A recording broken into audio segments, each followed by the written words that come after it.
Clase y he querido comenzar el día de hoy con el canto del buen pastor, porque siguiendo el análisis que vamos haciendo del Evangelio según San Juan, hoy nos tocaría analizar este texto tan hermoso de San Juan capítulo 10 eh, sobre el buen pastor.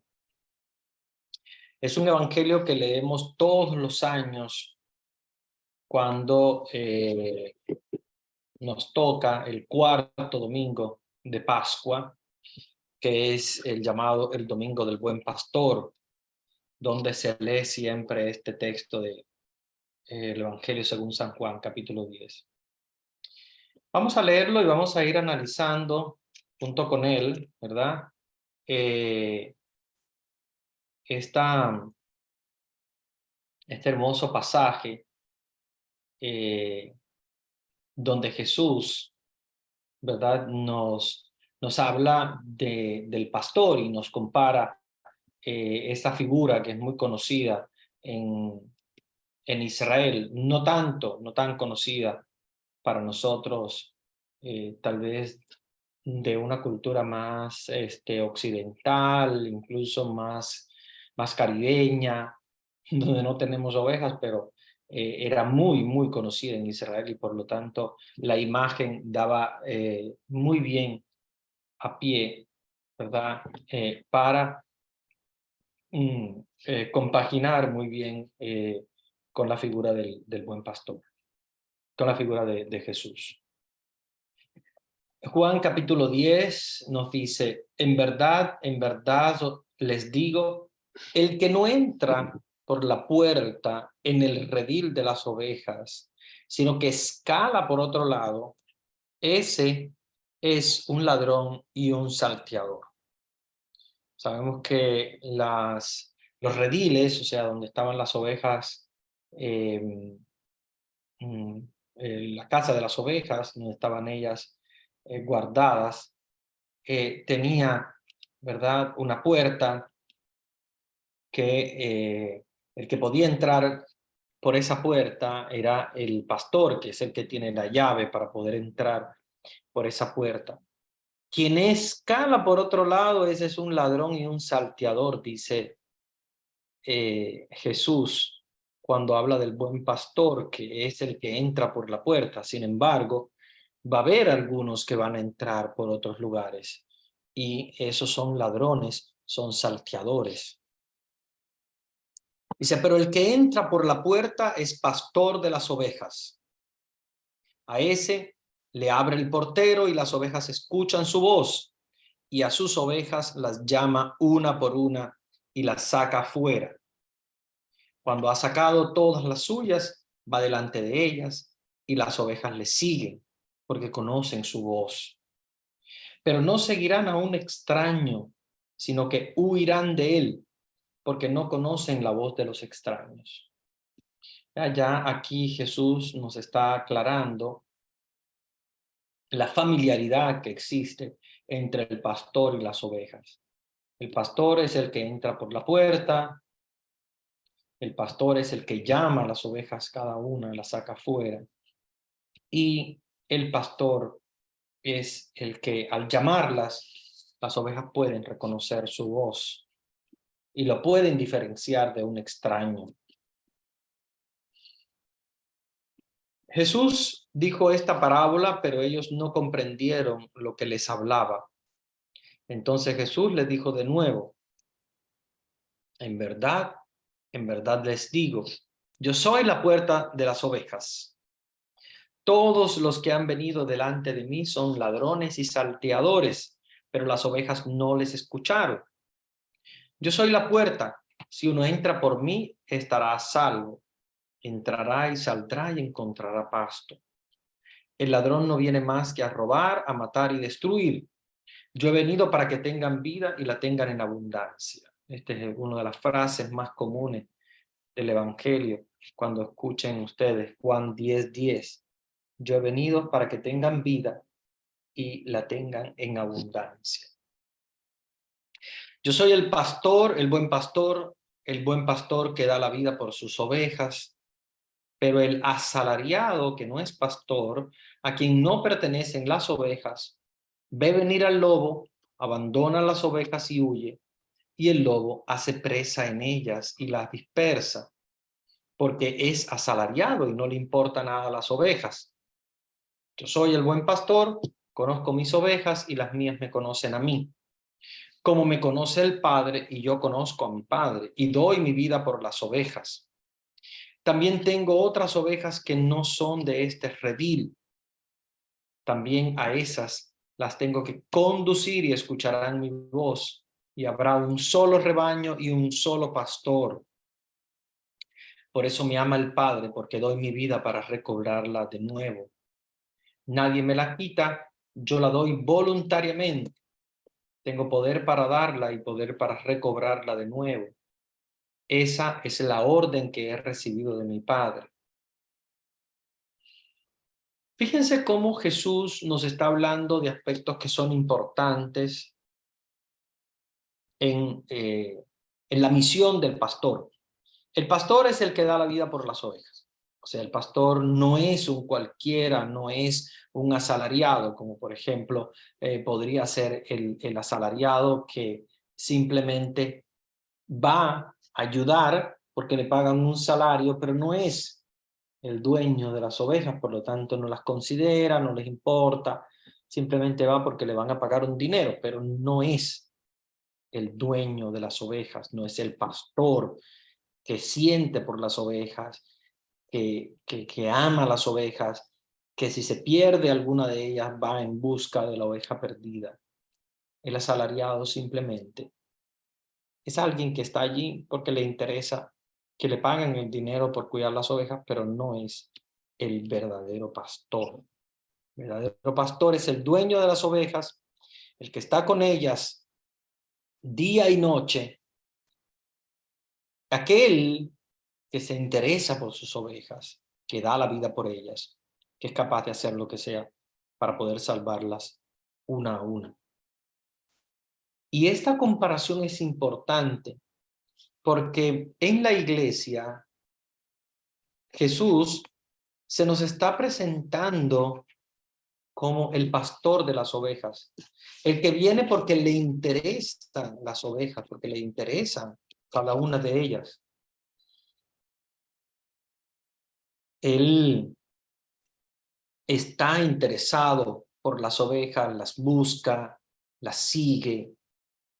Y precisamente en ese proceso de buscar las ovejas, ese proceso de cuidarlas, de vendarlas, Jesús es capaz de dar su vida, de hecho da su vida por las ovejas, da su vida por nosotros, que somos sus ovejas, inmolándose en una cruz. Y fíjense, la comparación es tan interesante porque Jesús nos está hablando también de que Él tiene también otras ovejas que no son de ese rebaño. Podríamos imaginar muchas cosas aquí. Podríamos imaginar que Jesús está hablando de países, o sea, que Él tiene otras ovejas también que están en otros lugares del mundo. Recordemos que Él estaba en la Tierra Santa, en Israel, pero que la fe se expandió por todo el mundo y por lo tanto algunos interpretan esto como que Jesús está diciendo, ok, no solamente las ovejas de Israel, no solamente aquellos que viven en Israel, sino más allá. O sea, extendido a todas aquellas personas, a todas aquellas comunidades que no están en Israel, pero que pertenecen también a ese redil único del pastor, del Señor. Entonces, por esa parte podemos entender que Jesús está prácticamente diciéndonos que no solamente el grupito de las ovejas de Israel son las que forman parte de su rebaño, sino que el rebaño se extiende también a todas aquellas personas que también están fuera de Israel, que están fuera del redil. ¿Ok? Entonces tengamos en cuenta eso porque la misión es universal y ya Jesús lo quiere hacer entender a aquellos que eran sus seguidores, a sus discípulos, a sus apóstoles. No obstante eso, hay algunos que han pensado que podría estarse refiriendo a los hermanos separados, a los evangélicos, cuando habla de que él tiene también otras ovejas que no pertenecen a ese rebaño, pero que también serán un solo rebaño bajo un solo pastor. Podría estar hablando de la unión de todas las iglesias, o sea, en la unión de todas las confesiones cristianas del mundo. Esto también es una reflexión que no está del todo equivocada, porque obviamente podría Jesús haber estado hablando también, aunque de hecho no existía en ese momento, sino que estaba hablando de algo que podría venir en el futuro.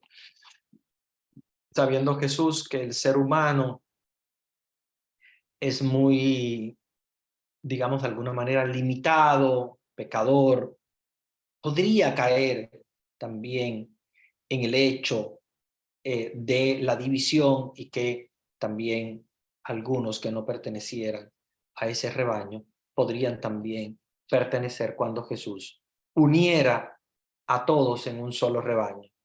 Por lo tanto, sí, podría haber sido que estaba hablando de todos los países del mundo y la unión de de todos los cristianos a través del mundo. Podría estar hablando también de diferentes confesiones cristianas, o sea, diferentes iglesias alrededor del mundo. Hay algunos que incluso van más allá y dicen, no, esta frase podría estar hablando de que existen extraterrestres. Y bueno, y aquí viene una exégesis un poquito más compleja, porque algunos comentan que existen cristianos también fuera del planeta Tierra, y no solo eso, sino fuera incluso de nuestro universo, de la Vía Láctea, mucho más allá. Y claro, obviamente sería una manera de pensar, no podemos decir sí, tampoco podemos negarlo, tampoco podemos decir que no, porque no tenemos las pruebas suficientes ni para argumentarlo ni para negarlo. La realidad es que, sea que Jesús esté hablando de otras religiones, sea que Jesús esté hablando de otros países, o sea que Jesús estuviese hablando de otros planetas o otros universos, etc., lo importante es que Jesús está hablando de unidad. Y aquí es el aspecto importante de lo que es la exégesis del capítulo 10 de el Evangelio según San Juan. Capítulo 10, muy claramente, nos está hablando del pastoreo, nos está hablando de su misión como pastor. Y en su misión como pastor, él quiere enfatizar el aspecto de la unidad. El aspecto de la unidad que nos dice que el buen pastor tiene ovejas que no pertenecen a ese rebaño, pero que de alguna manera u otra, él mismo va a conducir, ¿verdad? Dice, también a esas las voy a conducir, o sea, él va a conducir a todas las ovejas, escucharán mi voz, porque obviamente estamos bajo el mismo pastor, un solo pastor, y habrá un solo rebaño y un solo pastor. Y aquí es aquí donde viene el aspecto del pastoreo de un solo grupo. ¿Okay? Sea que de diferentes religiones, sea de diferentes creencias, sea de diferentes países, de diferentes planetas, lo que sea que estuviese hablando Jesús, nos está hablando de unidad. Y la unidad nos hace ver que no somos los únicos, que no debemos estar obviamente cerrados a otras personas que también quieran seguir a Jesús, porque al final lo más importante de todo es que podamos seguir a Jesús y que Él se convierta en el único pastor de las ovejas. ¿Bien? Entonces, vean cómo se habla de unidad, se habla del pastoreo, nos habla Jesús también de la diferencia entre Él y aquellos que vinieron antes de Él, en este caso, los ladrones, los salteadores, que no escuchan, o sea, que no van a ser escuchados por parte de las ovejas. Y sin embargo, la primacía del pastor, el único pastor, que es Jesús, que puede llevar a las ovejas hacia el redil. Entonces, es muy importante este aspecto del buen pastor, porque recuérdense que tiene temas muy importantes, tiene el tema del seguimiento de Jesús, tiene el tema también de los falsos pastores, y aquí es donde se abre también un campo importante para poder hacer un discernimiento desde el punto de vista vocacional, desde el punto de vista de la llamada de Dios, porque nos podemos encontrar con muchos falsos pastores, ¿ok? Empezando con aquellos que muchas veces quieren confundir tu fe católica, tu fe cristiana, convencido de la fe en Jesús, y obviamente vendrán esos lobos o esos asalariados o esos asaltantes que pueden quitarte absolutamente esa comunión o esa directa comunión con el que es el único pastor, que es Jesús. Entonces, tengan en cuenta que Jesús nos está hablando claramente, Jesús nos está hablando muy, pero muy claramente, de que no vamos a estar en el mundo ideal, de alguna manera, sin ninguna digamos, contrariedad. Sí vamos a encontrar una contrariedad, y la contrariedad es que nos vamos a encontrar con falsos pastores, nos vamos a encontrar con asalariados, nos vamos a encontrar con lobos, y todos estos, cada uno significa cosas diferentes. Un lobo es quien viene a asaltar las ovejas. Viene a comérselas, viene a devorarlas, viene a quitarles su comunión con Dios, viene a quitarles su comunión con el pastor, viene a quitarles la paz. Y aquí podemos encontrar nosotros en la vida personas que se hayan de alguna manera disfrazado de lobo, o que vienen de alguna manera a nosotros como el lobo que viene a asaltar a las ovejas. ¿Ok? Entonces tengan en cuenta que eso puede pasar. Eso puede pasar, y de hecho nos pasa constantemente. Seguramente ustedes habrán encontrado en su vida personas que ustedes hayan identificado como un lobo, que ustedes están convencidos de que han venido precisamente para ser lobos en sus vidas, ¿verdad? Entonces, hay que identificar a esos lobos.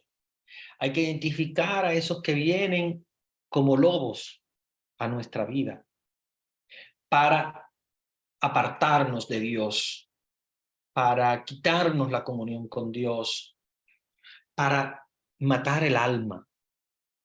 Y de ahí podemos encontrar las personas que en nuestra vida se han convertido en lobos, que te han quitado la paz, que te han quitado la comunión con Dios, que te han alejado más de Dios, y que han venido como lobos alterar la paz del rebaño.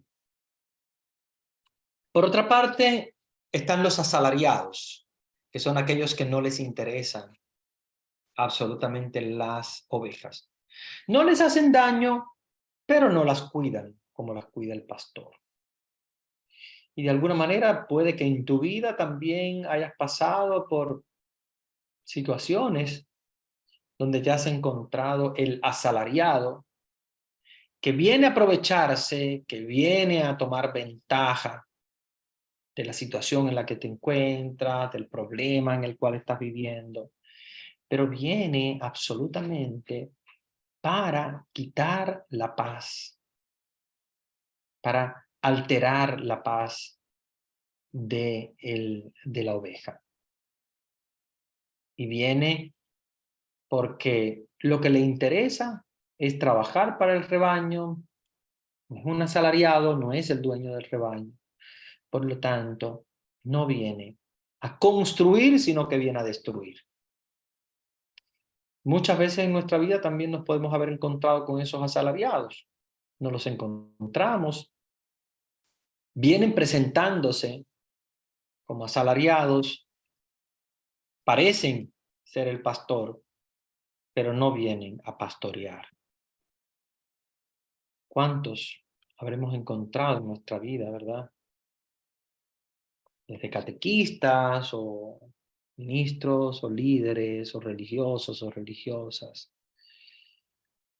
que lamentablemente en nuestra vida no han sido pastores, sino que simplemente se han convertido en lobos rapaces. Son lobos rapaces que simplemente vienen a quitarnos la paz, que vienen a confundir muchas veces, ¿verdad? A confundir muchas veces. Entonces, hermanos, vamos a identificar a esas personas. Vamos a apartar de nuestra vida a ese tipo de personas que no vienen a ofrecernos la bondad, la paz del buen pastor, sino que vienen simplemente a quitarnos esa paz, que vienen a aprovecharse del momento y de las ovejas. Por otra parte, tenemos también, como ustedes vieron en la narración, cuando Jesús nos aclaraba, ¿verdad? La función de pastores falsos. La función del pastor falso es la de confundir. Dice Jesús, yo soy el buen pastor, otros vinieron antes que yo. Y yo soy el verdadero pastor. Yo soy el verdadero. Los que han pasado antes de mí han sido falsos. Igual también después de él han pasado gente falsa. Entonces, esas personas falsas en nuestra vida tenemos que apartarlas. A veces nos cuesta trabajo, a veces tenemos que convivir, pero toda falsedad viene del demonio y toda falsedad nos aleja de Dios. Entonces nos toca identificar al falso pastor para entonces poder alejarlo de nuestra vida. Todas esas personas falsas que vienen a nuestra vida, todas esas personas que vienen para falsificar, presentándose con una cara y sin embargo son otra. Son los falsos pastores de los cuales habla Jesús. ¿Y cuántos falsos pastores habremos encontrado en nuestra vida? Desde animadores, catequistas, sacerdotes, hasta familiares, hasta amigos, que vienen presentando una falsa imagen, una imagen falsa. Esa falsedad es la que tenemos que nosotros desterrar de nuestra vida, porque la falsedad no trae nada bueno, nada bueno consigo, al contrario. La falsedad simplemente lo que hace es confundir, y las confusiones nos alejan de Dios. Dios no es confusión. Acuérdense que el espíritu de la confusión es el espíritu del maligno, recuérdense. Babel, que hubo un espíritu de confusión. Entonces vamos a dialogar sobre esto porque me gustaría escuchar también sus ideas sobre este texto bíblico, sobre estas enseñanzas del buen pastor, el texto del buen pastor Juan 10. Muy bien, les he dado la posibilidad de reactivar el micrófono porque me gustaría escuchar algunas opiniones, algunas ideas. No tienen que ser, acuérdense que para participar acá no es que tengan que hacer un gran discurso, nada. Simplemente hablar con el corazón, lo que ustedes sientan, lo que ustedes quieran aportar al grupo de reflexión. No necesitamos hacer una exégesis teológica, sino simplemente hablar con el corazón, lo que sientes, lo que Dios te inspira el día de hoy acerca de este texto bíblico. Bueno, ya les he dado la posibilidad de reactivar el micrófono, me gustaría escucharles.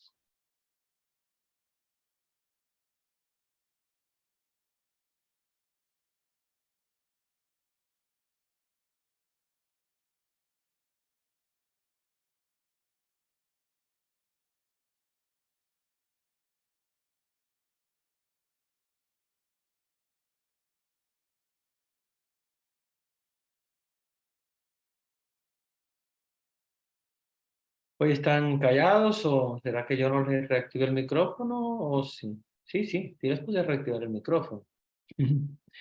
¿Será que están hoy tímidos?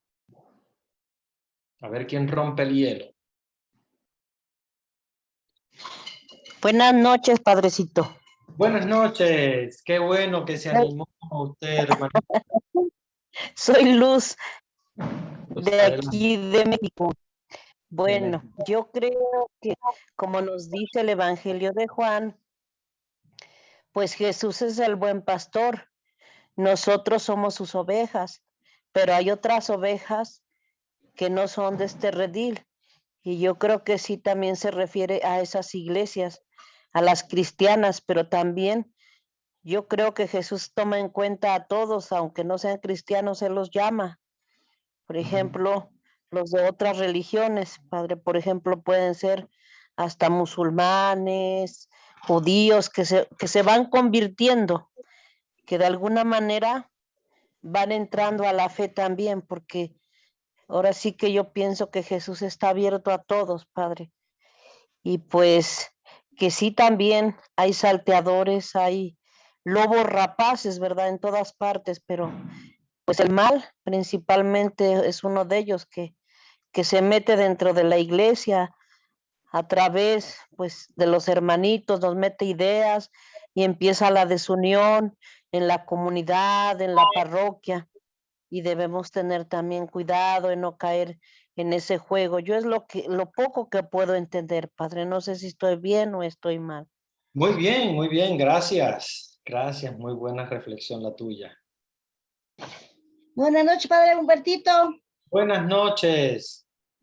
¿Cómo se me ha conservado? Muy bien, gracias a Dios. ¿Y usted qué tal? Yo también, padre, por acá, por el Ecuador, dando gracias a Dios y a la Virgencita María, con salud y vida, padrecito.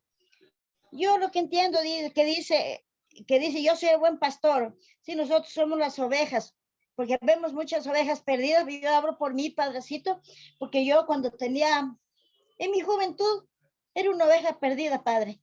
Yo vivía en la oscuridad, pero dando gracias al Señor, es tan misericordioso que conocí un sacerdote que llegó a mi parroquia, que nos daba unas hermosas charlas, padrecito, y yo entonces de ahí, oiga, yo logré que mi esposo nos casaran por la iglesia. Y desde ahí mi vida ha cambiado, padrecito, porque yo era mal genia, mal carácter, mal hablada, padrecito. Ujú, Y pasé por muchas dificultades, Padre. Yo tenía 4 niños. Y un día yo me arrodillé en mi cama, en mi dormitorio, y le pedí a mi Señor de la justicia. Le dije, Señor, que se haga la voluntad de Él. Así que puedes que mi esposo se componga, porque tenía una otra persona ujú. que nos apartara. Y sino que nos una. Y mis hijos eran pequeñitos. Ya yo no era casada por la iglesia. Y yo por eso le tengo tanta fe a la madrecita querida del cielo y en mi Señor. Sí me ayudaron. Y después de un buen tiempo nos casamos por la iglesia. Y desde ahí mi vida cambió, Padre. Yo voy a la misa todos los domingos. Había un sacerdote que daba todos los días la Santa Misa. Ahora, como eso, el sacerdote tiene tienen muchas obligaciones que hacer en su parroquia, no les alcanza el tiempo, nos da el jueves, cuando hay novenas de los santos, y nos da las misitas. Entonces yo procuro, me confieso y comulgo. Y vivo en gracia de Dios. Y le tengo tanta fe en mi Padre querido, que yo me siento, a veces amanezco con mi vida, pero que me duele todo. Y yo le digo a mi Jesús sacramentado, le digo, mi Jesús, yo tengo que ir a visitarte a la iglesia, regálame la salud y la vida, dame fortaleza. Y me pongo bien, me comulgo y paso bien, Padrecito. Ese es mi testimonio, Padre Humbertito. Que Dios me lo bendiga. Amén, muchas gracias, qué bonito, ya ven cómo Dios modela también los caracteres. A veces nosotros pensamos que las personas no pueden cambiar, las personas sí pueden cambiar. Las personas no van a cambiar si no quieren, pero si realmente quieren, si realmente ponen de su parte, si realmente se abren a la voluntad de Dios más que nada. Porque Dios es el que cambia la voluntad de Dios, es el que cambia las personas. Si nos abrimos a la voluntad de Dios, si dejamos que Dios modele nuestro corazón, Dios sí puede cambiar muchas cosas dentro de nosotros. Muchas cosas pueden cambiar. De hecho, la conversión es el poder de Dios que cambia. Entonces, es muy importante que nosotros no digamos, pues ya nació así, o ya es así, o ya de alguna manera no hay nada que hacer. No, siempre hay algo que hacer. Y siempre hay posibilidades cuando con voluntad pedimos ese cambio, esa transformación. Muy bien, no sé si alguien más quiere dar su Eh, comentario. Padrecito, buenas noches con todos, les saluda Hilda. Yo creo que escuchando su reflexión, lo que a mí me lleva o el mensaje que puedo quedarme es que como dice Jesús, ¿no? Él es el pastor, nosotros somos sus ovejas, Él es nuestra guía, pero también nos está invitando como un poco más a la tolerancia por aquellos hermanos que tal vez no compartan nuestra misma religión, ¿no? Nuestra misma creencia, digamos, destinado a tantas sectas que hay en la actualidad. Y yo creo que ya de nuestra mente se debe de descartar la idea de confrontarse. Una cosa sí, en verdad, hay que defender nuestra fe, 100% seguro, ¿no? Pero muchas veces, a veces lo confundimos el defender nuestra fe, el amar a nuestra fe, con caer en la provocación y en la pelea, ¿no? O por ejemplo, yo le digo porque eh, tengo algunos amigos que son evangélicos y a veces entre nosotros mismos decimos, o sea, ¿cómo te llevas si tú eres católico con un evangélico? Digamos, ¿no? Entonces, desde ahí nosotros también, yo sé que estamos en la religión correcta, ¿no? Pero eso no nos da el derecho también de menospreciar o caer a veces inclusive peor que nuestros hermanos separados. Yo creo que Jesús nos da ese ejemplo, él mismo nos dice, ¿no? Hay otras ovejas que en verdad están por ahí, pero también son sus ovejas, ¿no? Entonces, yo creo que en esta noche nos invita, pienso yo, a esto, a volver a tratar de vernos como hijos de Dios todos, respetándonos cada uno su creencia, sin querer imponer a la fuerza. Defender, eso sí, como vuelvo y repito, nuestra fe, pero no que eso nos impida a tratar de llevarnos juntos como hermanos, yo que sé, en el trabajo o donde podamos vivir, en la casa, en el barrio, que eso no impida llevarnos a compartir, a dar ese ejemplo, ¿no? Como Jesús nos dice, de amarnos todos. Ese sería el mensaje, Padre. Buenas noches. Yo creo que es muy importante que lo tengamos en cuenta cuando Jesús nos dice, yo tengo otras ovejas, otros redil, ¿verdad? Que no pertenecen aquí a este redil.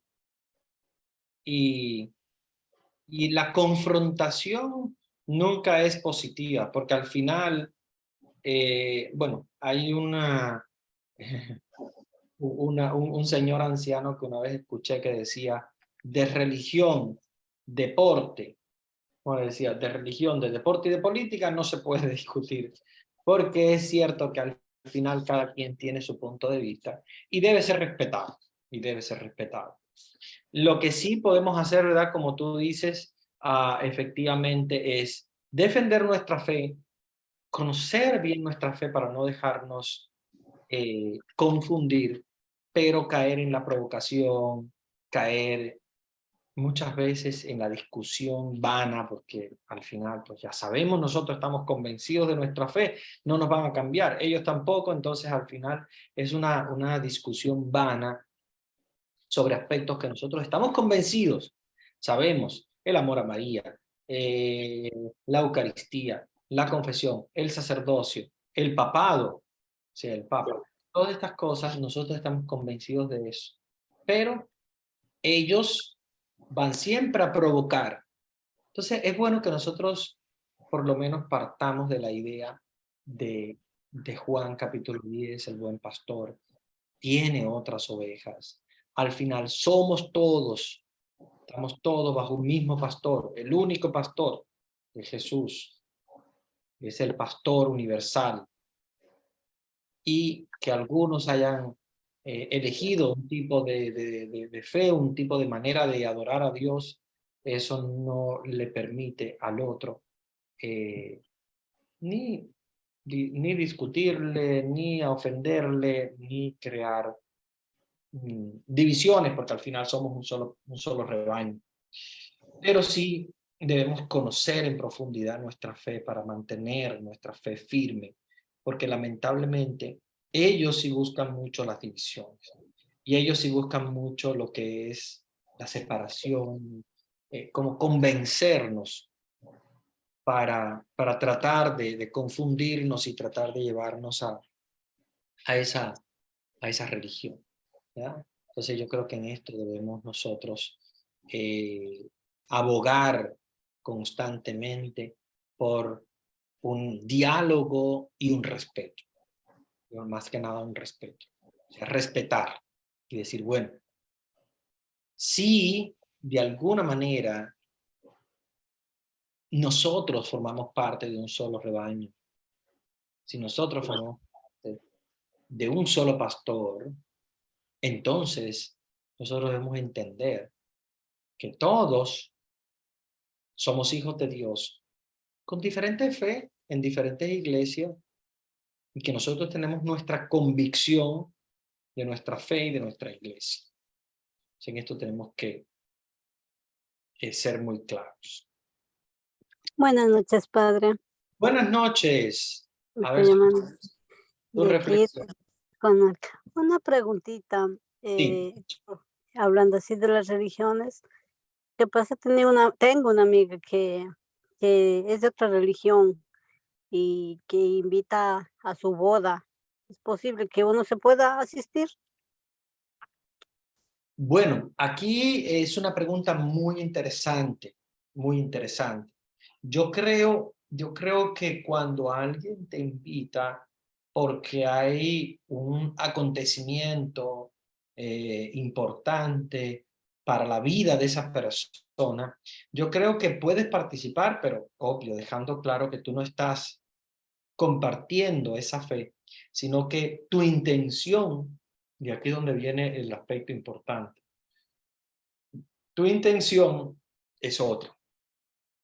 Tu intención no es participar en un culto, no es la intención de pertenecer a una X iglesia porque ya tú tienes tu fe, etcétera, sino que tu intención es acompañar, ¿verdad? A un familiar, a un amigo cercano, a un acontecimiento importante en su vida, porque sería muy feo, ¿verdad? Que si es tal vez un familiar o alguien muy cercano, que digan, bueno, pues este no vino a la boda, que es una cosa importante, es única en la vida de una persona, o al menos debe ser así, única en la vida de una persona.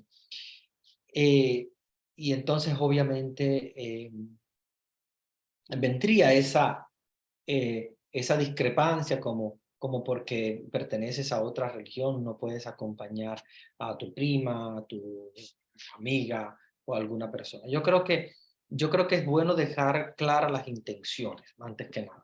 Que dejar Habría claro. que, perdón, padre, habría que decirle a ella o uno va en la mente claro No, la lo mente que clara tú. No, no hay que decirle porque sería como feo decirle, mira, yo quiero ir allá, pero acuérdate que yo no soy evangélica o yo no soy tal. No porque la persona te está diciendo, no, yo no te estoy invitando para que seas evangélica, yo simplemente te estoy invitando a mi boda. Entonces, no sería bueno decírselo porque puede crear una cosa fea cuando la persona está celebrando algo importante en su vida y sería como muy feo eso. Simplemente ir tú con tu convicción. Tú sabes a lo que vas, tú sabes que vas a acompañar a tu prima, pero estás clara con tu fe, estás clara en lo que tú crees y tú sabes que cuando tú vas es simplemente acompañarla a ella porque va a ser una unión con su esposo. Sabemos que nosotros, los católicos, cuando alguien se une en matrimonio, en santo matrimonio con otras iglesias, en otras iglesias, el matrimonio no es considerado católico, canónico, pero es considerado matrimonio. O sea, es un poquito rara la concepción, pero para que ustedes más o menos tengan una idea, si hay dos personas que se unen delante de Dios, ellos son los ministros del matrimonio. Por lo tanto, sea en una iglesia, sea en otra iglesia, al final eso es un matrimonio. Y no se puede romper por cualquier cosa. Porque a veces hay gente que dice, no, pero si yo me casé por la iglesia evangélica, ahora en la iglesia católica es como si no estuviera casada. No, aunque te hayas casado por la iglesia evangélica, tú tienes un matrimonio. No puedes decir que no estás casado. ¿Ok? Esto es muy importante. ¿Por qué? Porque acuérdense que existe lo que se llama el matrimonio natural. Matrimonio natural es cuando ya las dos personas se unen. Ya existe un matrimonio natural. Padrecito, Tienen la intención de unirse, tienen matrimonio natural, que después se hace delante de Dios en una religión u otra religión, pero ya hay matrimonio, por lo tanto no pueden decir que no están casados. O sea, es importante que tú vayas con esa mentalidad, ¿verdad?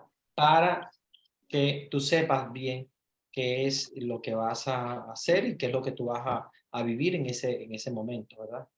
gracias, padre, por zafarme la duda. Muchísimas gracias. De nada. padrecito, buenas tardes. Buenas tardes. Soy Carlos, en California. Sí. Le quería decir algo sobre los hermanos evangélicos. Tengo yo conocimiento acerca de ellos que parece que ellos no casan por la iglesia. Simplemente dicen que dan una bendición no más. No es como en nuestra iglesia católica, que somos confirmados en el matrimonio eclesiástico. Ellos no. Ellos se presentan como un matrimonio en realidad con su vestido de novia y todo, pero solo dan una bendición que dicen ellos bendición, pero nomás releen una parte de la Biblia y eso es todo. Ahora Claro. bien, cuando una persona se casa, digamos, o recibe una bendición por ellos, llega a la iglesia católica, estas personas piensan que el matrimonio de ellos no vale porque son de otra iglesia. y viceversa. También cuando se casan en la iglesia católica, los evangélicos no los toman en cuenta como un matrimonio eclesiástico, porque dice que tienen que casarse con ellos, porque el casamiento católico no vale para ellos. ¿Qué nos puede decir usted sobre ese punto? Sí, mira, es un punto importante. Es cierto lo que tú dices, porque ellos no tienen sacramento y obviamente el matrimonio en esas iglesias no se consideran sacramento, ¿ok?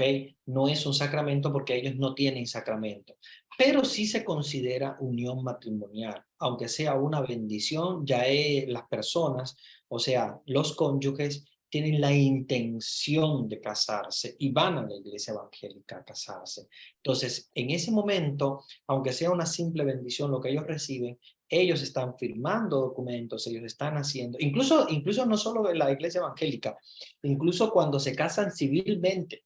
Una persona que se casa civilmente con otra no puede absolutamente llegar a la iglesia católica y decir, ok, yo quiero casarme con otra persona porque yo sí tuve un matrimonio, pero el mío es civil, no es en la iglesia. Y como no estoy casado por la iglesia, pues no afecta. No, sí, se afecta porque ya desde el momento en el cual hacen el contrato, acuérdense que el matrimonio es un contrato de dos, hacen un contrato, ya están de una manera u otra involucrados en un matrimonio. Entonces hay que tener en cuenta eso. ¿Por qué? Porque si nosotros pensamos que por ser de otra iglesia o por ser civil no es matrimonio, entonces uno se casa en la iglesia evangélica, después se casa en la otra y al final pues vive una poligamia porque tiene diferentes casamientos que no ha resuelto. Entonces, sí, aunque sea una bendición, no es un sacramento, obviamente, nosotros no lo consideramos eso un sacramento porque ellos no tienen sacramento, no es como el nuestro, pero sí es un matrimonio y no pueden absolutamente venir a la iglesia católica a decir, no, ahora ya queremos casarnos. No, esto tiene que pasar por un proceso y ese proceso tiene que llevarse incluso delante del tribunal diocesano para que el tribunal diocesano realmente rectifique que esta persona, después de haberse casado en una iglesia evangélica, tiene la posibilidad de casarse en la iglesia católica porque ese matrimonio en la iglesia evangélica es nulo. Pero no es automático. O sea, hay que hacer un proceso, hay que hacer un proceso. No es automático, no es porque, yo me casé en la iglesia evangélica y como no es un sacramento, eso no vale, entonces ya eso no. Hay que declararlo nulo. Y para declararlo nulo hay que analizar los casos, porque hay algunos que han tenido hijos, o sea, que es un poquito más delicado. Entonces, sí, claro, de acuerdo contigo, es una bendición, no es un sacramento, pero es un matrimonio efectivo, igual que el civil también. Es un matrimonio efectivo donde hay que buscar la nulidad de ese matrimonio para entonces que la persona quede completamente libre para poder casarse de nuevo. Pero ellos parece que yo tengo un hermano que fue pastor evangélico. Es un hermano por parte de padre nomás, ¿verdad? Entonces este hermano, él se hizo pastor evangélico y se casó supuestamente por la iglesia evangélica. El problema es este, que él se divorció de la esposa porque se halló otra más jovencita ahí de los mismos miembros de él y se casó de nuevo. Y la casó vestida de blanco y todo, y le hicieron también la misma bendición. Entonces, digo yo, ¿ese es un juguete o qué es? Porque, ¿cómo es eso que se va a divorciar y estar viva la señora y tiene hasta 3 hijos con ella y luego se casa con la otra y ya tiene 2 hijos más? Entonces, yo veo que para mí es un juguete el que hacen con el matrimonio. Entonces, Sí, definitivamente, claro, claro. Fíjense que la única iglesia en este caso que mantiene una doctrina del matrimonio consecuente con lo que dijo Jesús es la iglesia católica, porque eh, la iglesia ortodoxa, a pesar de que comparte con la iglesia católica muchas cosas en común y tiene cosas muy, muy válidas, tampoco en el matrimonio hacen lo mismo que los evangélicos. También de igual manera no es un sacramento verdadero y propio con las propiedades del matrimonio como debe ser. Yo creo que no hay, de hecho, las personas vienen a casarse a la Iglesia Católica, a veces incluso sin tener una preparación ni nada, pero quieren, les gusta el matrimonio en la Iglesia Católica, porque se dan cuenta de que el matrimonio en la Iglesia Católica es el único matrimonio verdaderamente consecuente con la doctrina de Jesús, que sigue la doctrina de Jesús verdaderamente. Y fíjense que es la única iglesia que lleva adelante la doctrina de Jesús, de cuando dijo, se recuerdan, y eso es un aspecto muy importante en el matrimonio, lo que Dios ha unido, que no lo separe el hombre. La única iglesia que tiene esa filosofía de fe es la Iglesia Católica. Lo que Dios ha unido, que no lo separe el hombre. La iglesia, las iglesias evangélicas obviamente ni siquiera consideran un sacramento, ni lo consideran no, ni siquiera un matrimonio. No lo hace tampoco la iglesia ortodoxa, la iglesia anglicana menos, que se recuerdan que el problema que tuvo Enrique VIII porque se quiso casar con sus famosas 4 mujeres, el antiguo rey de Inglaterra, que fue el que hizo la ruptura con Roma y creó la iglesia anglicana. Ellos también tienen la misma doctrina de la separación. Entonces yo creo que la Iglesia Católica es la única que verdaderamente considera el matrimonio un verdadero sacramento y es la única que considera el sacramento del matrimonio como Jesús lo ha querido. Lo que Dios ha unido, que no lo separe el hombre. Eso es básico y eso es muy importante tenerlo en cuenta. Tenemos también, obviamente, la doctrina de la nulidad matrimonial, porque hay matrimonios que son nulos. Esa es la realidad. Hay matrimonios que son nulos, porque lamentablemente ha habido vicio de por sí a la hora de la celebración. Entonces, es nulo. Pero los matrimonios válidos, rato consumado, como dice el Código de Derecho Canónico, es hasta que la muerte lo separe. Así como Jesús él lo ha querido. ¿Y cuáles serían para que fueran nulos los matrimonios? Padre, perdone que tanta pregunta, pero para anular un matrimonio en la Iglesia Católica, ¿cuáles serían las razones? Mira, hay varias razones.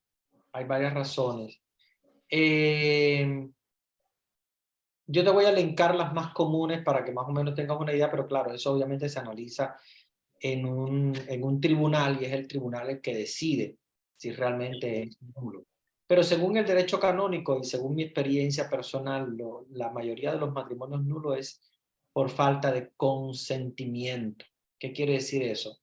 Que las personas, o sea, los cónyuges, cuando se casaron, no tenían la conciencia del consentimiento que estaban dando en ese momento. Por ejemplo, hay personas que dicen, padre, yo tenía 17 años, 18, 19 incluso, muy joven. No quiere decir que porque sean jóvenes, hay personas también adultas que no tienen, que tienen falta de consentimiento. No quiero decir que porque sea joven, pero bueno, es para ponerles un ejemplo. Estaba muy joven, yo no tuve casi preparación, el catecismo fue muy rápido para el matrimonio y yo me casé, pero yo en realidad no amaba a esta persona, yo no estaba realmente consciente de lo que estaba haciendo. Eso es el vicio de consentimiento, te hace nulo un matrimonio. Porque obviamente si ya tú desde el principio no tenías el consentimiento, la conciencia de lo que estabas haciendo, es nulo, es nulo. Es nulo porque no es un matrimonio válido. Tú no estabas 100% consciente de lo que estabas haciendo. Esa es una de las razones de nulidad más grandes. Pero hay otras, incluso hay otras desde el aspecto psicológico. Incluso hay una sobre la ludopatía. Ustedes saben, la ludopatía es la persona que juega constantemente y lleva a la quiebra el matrimonio. Una enfermedad mental como la ludopatía, claro, no solamente esa, hay otras enfermedades mentales también que anulan el matrimonio. Puede anular un matrimonio también, dependiendo si esa ludopatía existía desde antes del consentimiento matrimonial, si esa ludopatía está afectando realmente el vínculo, entonces sí se puede declarar nulo. Claro, recuérdense, todo esto no es 2 más 2 es 4, esto va a un tribunal, ¿ok? Como un juicio, como si fuera un juicio de civil, pero bueno, en este caso sería un juicio canónico, donde hay un veredicto final. Y por lo tanto yo no puedo dar el veredicto final, yo simplemente les comento las posibles causas de una nulidad matrimonial. Hay otras más también, hay algunas que son como el privilegio petrino, el privilegio paulino, que son en base a la fe de la persona, cuando una de ellas es católica, la otra no es católica. Eso se ve menos común, pero también puede pasar en los matrimonios mixtos, generalmente pasa eso. Y para salvar a la parte católica, entonces se puede permitir lo que se llama la disolución del vínculo. No sé, hay otras causas, claro. No hay causas elementales como, por ejemplo, hay gente que me dice, padre, pero él se fue con otra. Una, ¿cómo diríamos? Una infidelidad. Una infidelidad no es causa de nulidad matrimonial. Aunque ustedes digan, padre, pero ¿cómo va a ser que tiene que perdonarle obligatoriamente? Lamentablemente eso no rompe el vínculo, una infidelidad. Ahora bien, si esa infidelidad persiste, si esa persona abandona a su esposa, por ejemplo, para irse con otra y tal, que ya no sería infidelidad, sino ya sería abandono como tal, entonces sí puede haber causa de nulidad. ¿Ok? Pero un simple infidelidad, una situación simple, única, que, que puede llevar a tener conflictos en la pareja, pero no ser exactamente una causa de nulidad matrimonial, muchas veces no triunfan en los juzgados de la diócesis, porque ya les digo, generalmente allí quieren que sean causas fuertes. ¿Okay? Igual hay personas que me dicen, padre, pero puede declararse nulo un matrimonio de pareja con hijos. Sí, puede, claro, porque los hijos no te dan el vínculo, ¿ok? Aunque obviamente uno siempre piensa, los pequeñitos como que están solos, etcétera, pero eso no te da el vínculo. Si hay una pareja que está irremediablemente rota porque realmente hay una causa de nulidad matrimonial, aunque hayan tenido 15,000 hijos, el matrimonio es nulo. ¿Ok? Eso sí es muy importante que lo tengamos en cuenta. Que a veces los niños, yo digo que padecen más cuando hay un matrimonio nulo que como quiera quiere seguir porque por los hijos y tal, ellos sufren más que cuando ya cada uno toma su parte y ellos descansan de pleitos, de situaciones un poquito difíciles, ¿verdad? En las parejas. Entonces, no es causa de nulidad matrimonial. Perdón, no quiere decir que un matrimonio, por haber tenido hijos, no pueda presentar su causa de nulidad matrimonial si realmente la tiene, no es por cualquier cosa. ¿Okay? Sí, la pregunta tuya es muy válida, ¿sabes? Porque hay mucha, ¿cómo diríamos? Muy poca información sobre este tema. Hay demasiada desinformación, no se conoce realmente las causas de nulidad matrimonial. No son 2 más 2 es 4, porque en derecho pasa eso, 2 más 2 no es 4, hay que analizarlo. Y bueno, cuando se analiza generalmente en un juzgado, donde hay gente que se opone, gente que favorece. Digamos que hay mucha tela por donde cortar, no es sencillo, no es sencillo, es bastante complejo, pero lo importante de todo esto es que en el proceso de nulidad matrimonial se busque siempre el bienestar de las almas. Si son almas que se van a beneficiar bien de una nulidad matrimonial, pues yo creo que sí, obviamente hay que declararlo nulo porque lo más importante es la salvación del alma. ¿Ok? Entonces eso es importante que lo tengamos en cuenta. Muy bien. No sé si tienen alguna otra duda, pregunta, comentario.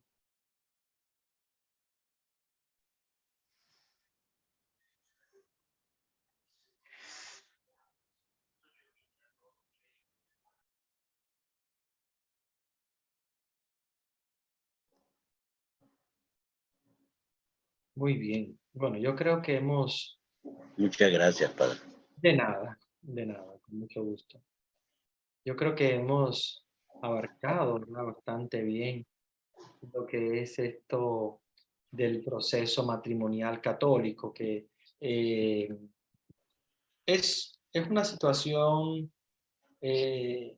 bastante compleja, porque yo sé que siempre cuando vemos las diferencias con la iglesia protestante, yo creo que este es uno de los puntos más difíciles, ¿verdad?, de poder comprender, porque ya les decía, la iglesia católica es la única iglesia que mantiene los pilares del matrimonio como sacramento, fuera de cualquier otra iglesia. Y obviamente la iglesia católica tiene su base en las Sagradas Escrituras, en aquello que dijo Jesús, lo que Dios ha unido, que no lo separe el hombre.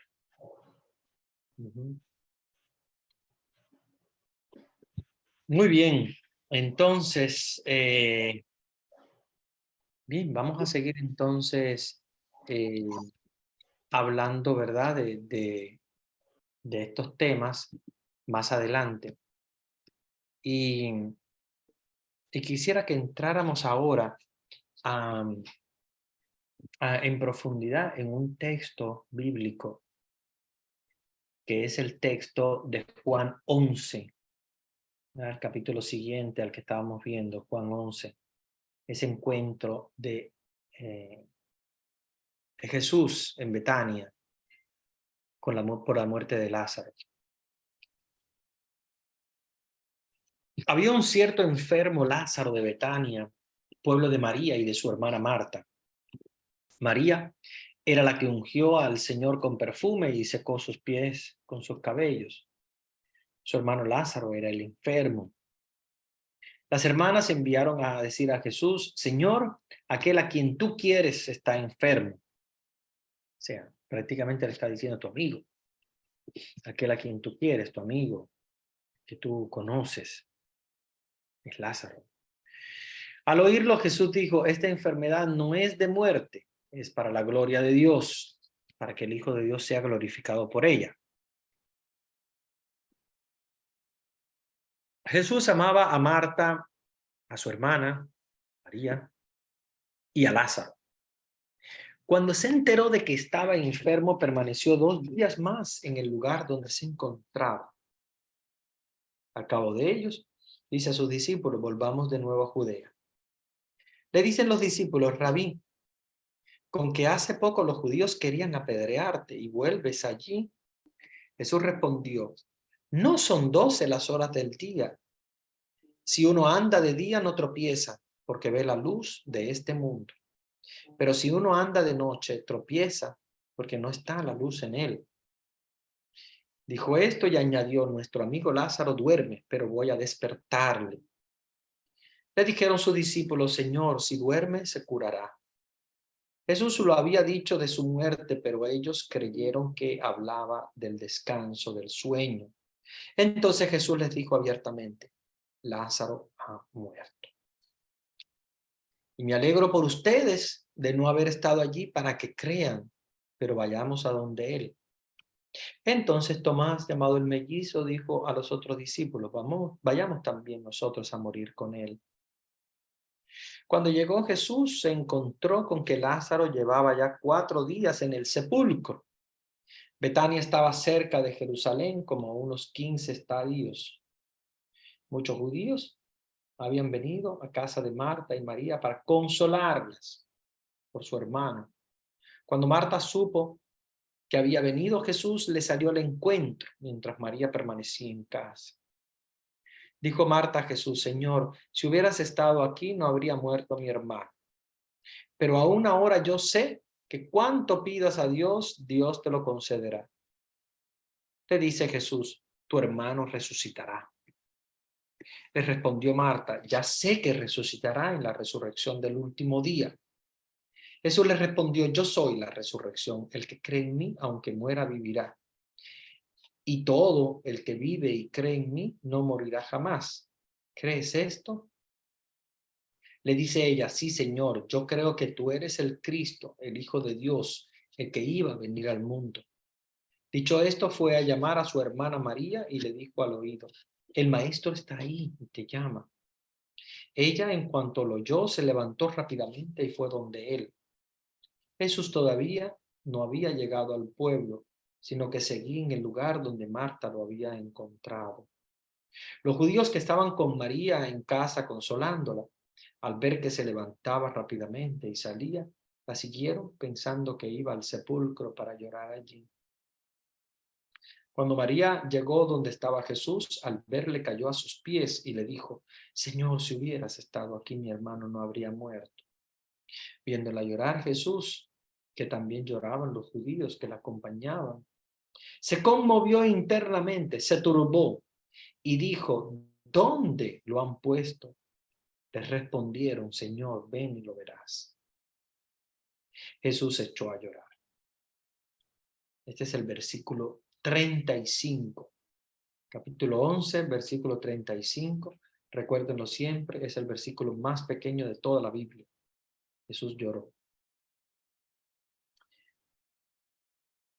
Juan 11:35, Jesús lloró, para hacernos ver que Jesús también tiene sentimientos, que Jesús también pasa por situaciones, a pesar de ser Dios, como ser humano, como hombre, pasa por situaciones emocionales profundas. Por eso nos dice: Jesús lloró. Versículo más pequeño de toda la Biblia. Los judíos entonces decían: miren cómo le quería. Pero algunos de ellos dijeron: este que abrió los ojos del ciego, ¿no podría haber hecho que éste no muriera? Entonces Jesús se conmovió de nuevo en su interior y fue al sepulcro. Era una cueva y tenía puesta encima una piedra. Dice Jesús: quiten la piedra. Le responde Marta, la hermana del muerto: Señor, ya huele, ya es cuarto día. Le dice Jesús: ¿no te he dicho que si crees verás la gloria de Dios? Quitaron pues la piedra. Entonces Jesús se levantó los ojos a lo alto y dijo: Padre, te doy gracias por haberme escuchado. Ya sabía yo que tú siempre me escuchas, pero lo he dicho por estos que me rodean, para que crean que tú me has enviado. Dicho esto, gritó con voz fuerte: Lázaro, sal fuera. Y salió el muerto, atado de pies y manos con vendas y envuelto el rostro en un sudario, y Jesús le dice: desátenlo y déjenlo andar. Muchos de los judíos que habían venido a casa de María, viendo lo que había hecho, creyeron en él. Pero algunos de ellos fueron donde los fariseos y les contaron lo que había dicho Jesús. Entonces los sumos sacerdotes y los fariseos convocaron al consejo y decían: ¿qué hacemos? Porque este hombre realiza muchas señales. Muy bien, hermanos, como ustedes pueden ver, estamos ante prácticamente el acto de Jesús más próximo a su pasión. Ya Jesús se está preparando para la pasión, viaja a Betania. Betania está muy cerca de Jerusalén, no está lejos. Belén y Betania están muy cerca de Jerusalén. Sin embargo, del otro lado, como les enseñé en las fotos cuando empezamos el curso, está Galilea. Ahí está Nazaret, ahí está Cafarnaún, el lago, etc. Eso es del otro lado de Israel. Israel del norte. Israel del sur, que es Jerusalén, ahí está Betania. Entonces, Jesús se va a Betania a visitar a Marta, María y Lázaro, que había muerto. Y allí Jesús hace un milagro muy importante. que es el milagro de la resurrección de Lázaro. Y en esa resurrección de Lázaro, Jesús hace ver que Él tiene el poder. Acuérdense que es Dios. Ah, pero ya huele mal, ya estaba en... No importa. Dios tiene poder. Hay muchas personas que preguntan, Padre, ¿y cómo va a ser la resurrección de nosotros? La resurrección de nosotros será como Dios quiera. Dios tiene el poder de levantarnos de las cenizas. ¿Será que nuestra alma sobrevive? Y después Dios pondrá un cuerpo. Dios puede todo. Sabemos que nuestra alma sobrevive. Es la parte de nosotros que sobrevive. Pero Dios tiene el poder de poner el cuerpo. Dios tiene el poder de resucitar de cualquier manera. Claro, esta resurrección de Lázaro no es una resurrección para siempre. Esta resurrección de Lázaro es momentánea, porque acuérdense que es diferente a la resurrección de Jesús. Jesús resucita para siempre. Lázaro resucita y muere de nuevo. De hecho, para aquellos que tienen devoción a San Lázaro, este es el famoso San Lázaro, que llega a ser obispo en Betania también. Entonces, Jesús nos está hablando claro. Dios tiene el poder, y Dios tiene el poder de resucitar. ¿Y de qué modo será la resurrección? No sabemos. Lo que sí sabemos y estamos convencidos es que Dios va a resucitarnos. Muy bien, vamos entonces a ver algunas preguntas, algunas dudas que haya. Voy a empezar por el chat. De las diferentes confesiones existentes en el mundo habla el Papa Francisco, pero ¿cómo los llama? No sé a qué te refieres con la pregunta, a cómo les llama, porque claro, obviamente hay diferentes maneras. Hay algunos que son sectas, hay algunos que son iglesias, hay algunos que son cristianos, hay otros que no son cristianos, porque hay muchas confesiones religiosas en el mundo. De religiones hay muchísimas. Y las diferentes confesiones religiosas, pues podemos llamarlas confesiones religiosas, podemos llamarla, en el caso de que sean sectas, se le llama secta. Algunas que son iglesias se les denomina iglesias. Y confesiones religiosas en general, cuando no se refiere como tal a una iglesia, porque iglesia está referido a las confesiones cristianas, hay algunas que no son confesiones cristianas. Buenas tardes, Padre Humberto. Una cosa que yo he notado es que cuando tú ves algo que está mal y se lo comentas, ha pasado que se molestan tanto que hacen ver como que tú fueses mala persona, y esto me ha afectado mucho a desanimarme, a continuar comentando, corrigiendo.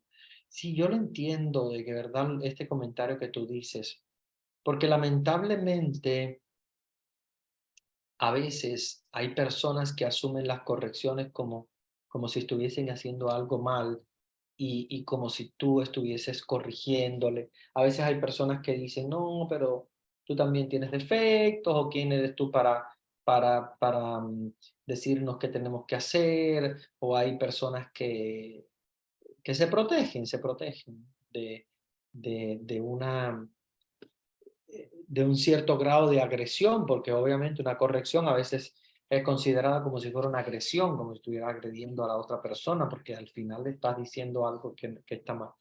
Yo creo en la corrección fraterna, y es algo que la Iglesia Católica siempre desde el principio, desde los apóstoles, está exhortando, lo que se llama la corrección fraterna.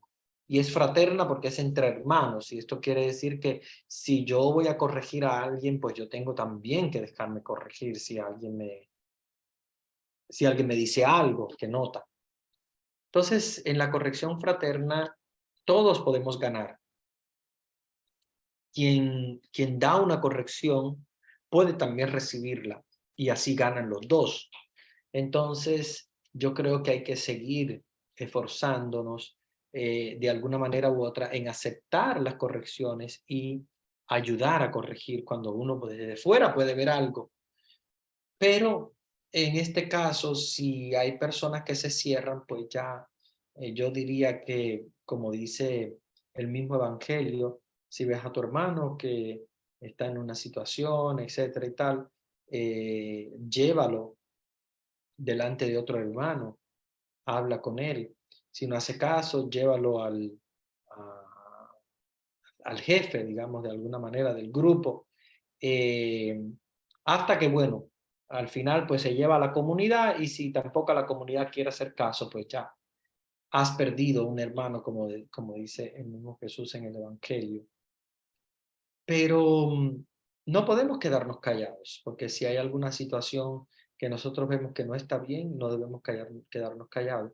Pero siempre es bueno asumirla desde la responsabilidad, desde la humildad. Incluso es muy importante cuando uno está corrigiendo, es la humildad, porque si uno se pone como que sabes más, como que tú eres mejor que el otro, entonces ahí crea conflicto.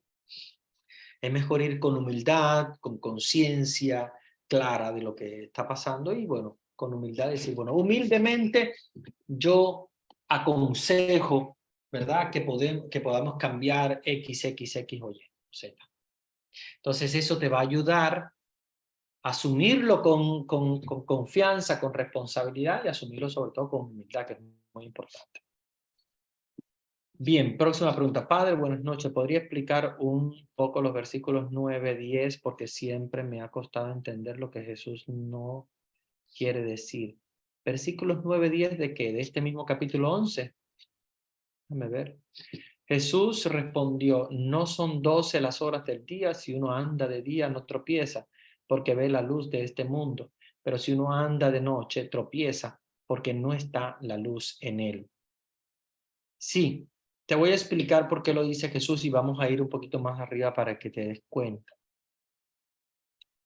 Dice en el versículo 6, vamos a empezar por el 6. Cuando Jesús se enteró de que estaba enfermo, permaneció 2 días más en el lugar donde se encontraba. Al cabo de ellos, dice a sus discípulos, vamos a volver de nuevo a Judea. Le dicen los discípulos, Rabí, con que hace poco los judíos querían apedrearte y vuelves allí. Y aquí es donde está el sentido del versículo 9 y el 10, para que lo podamos entender. Los discípulos le dijeron a Jesús, porque él dice, vamos de nuevo a Judea, pero en un lugar donde ya lo habían apedreado, o querían apedrearle a Jesús, ¿verdad? Por blasfemo, etcétera, como ustedes saben que los discípulos querían perseguir a Jesús. El versículo 8 dice, le dijeron a sus discípulos, maestro, rabí, maestro, con que hace poco los judíos querían apedrearte y tú quieres volver allí, o sea, en el lugar donde los judíos querían apedrearte, tú quieres volver. Y entonces ahí es donde Jesús le dice, no son 12 horas del día, se está refiriendo de que hay 12 horas del día, o sea, pongamos que el sol sale a las 6, se oculta a las 6, o sale a las 8, se oculta a las 8, el promedio, obviamente. 12 horas de día, dice Jesús. Si uno anda de día no tropieza porque ve la luz de este mundo, o sea, está haciendo la parábola en base a la luz. Dice, son 12 horas de día, si tú caminas de día no vas a tropezar, si caminas de noche sí. Si caminas de día no vas a tropezar, porque ves la luz, porque hay luz. Pero si uno anda de noche tropieza porque no está la luz en él. ¿Ok? Entonces nos está hablando de que si él, que es la luz, tiene la luz, entonces no tiene que tener miedo de que lo quieran apedrear, porque él está haciendo bien las cosas. Él está caminando en la luz, él de hecho es la luz, por lo tanto no va a tropezar, no va a haber ningún problema. Le quiso como calmar a los discípulos, porque los discípulos le dijeron, vas a ir para allá que te van a apedrear, y le dice, no, tranquilo, porque el que camina en la luz no va a tropezar. Y como él es la luz, él dice, si uno anda de noche tropieza, pero obviamente la luz no está en él. Pero quien tiene la luz no va a tropezar en lo absoluto. Y ahí es donde entonces engancha el versículo 11, que parecería como desligado a este, pero no, está concatenado, porque ahí es donde le dice, nuestro amigo Lázaro duerme, voy a despertarle. O sea, él sabe que no duerme, él sabe que Lázaro estaba muerto, pero él sabe que la luz que él lleva es la luz de la resurrección y por lo tanto él va a resucitar a Lázaro. Y de ahí entonces viene todo el aspecto de Lázaro.